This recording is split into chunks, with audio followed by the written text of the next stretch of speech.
Lakers Nation, what is going on? So this morning we just got a recent report and it's new coming from Evan Suttery on his Twitter page. So he's saying one name who will not be available on the trade market after league-wide exploratory interest is center Walker Kessler from the Utah Jazz, which I think is very interesting, right? Because he's been in trade rumors ever since dating back into the offseason up until now, and trade discussions, and the Utah Jazz were listening to trade offers, but also the Lakers were one of those teams that were keeping an eye on Walker Kessler, and they did view him as a trade target. So the fact that this report did come out seems like they're not really interested in trading him, but it does say that they do view Kessler as a key young piece for the future.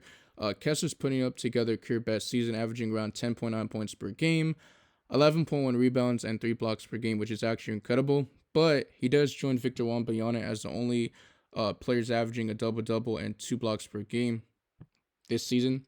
That is actually good, but also the Utah Jazz did reject various trade offers in the offseason as they continue to hold on to the high asking price, 2 future first-round picks, which I think is actually crazy. It's ridiculous. In my personal opinion, I do feel like he's outplaying his contract. He's making around $2.9 million.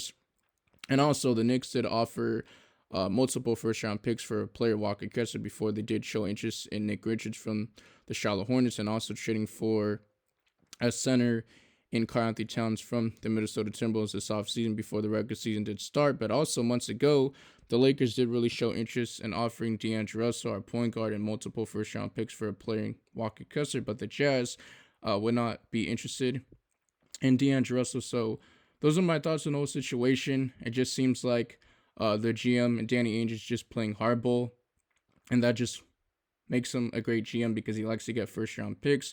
But also, the Utah Jazz got a logjam of centers and power forwards.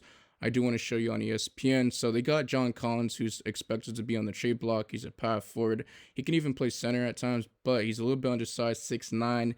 He got Drew Banks, which he did sign in free agency. He's a power forward, but he can even play the center. He's like 6'10". And then you got your player, Kyle Filipowski.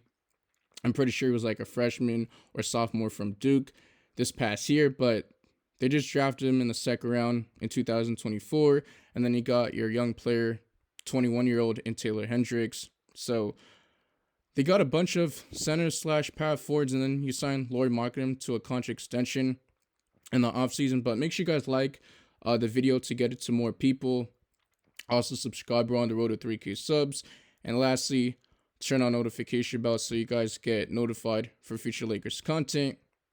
And one last thing I want to say before I get this video off, I think it's actually ridiculous that, meaning there's just no team that was willing to match the asking price that Danny Ainge just wanted for Walker Kessler, but I'm out here. Peace.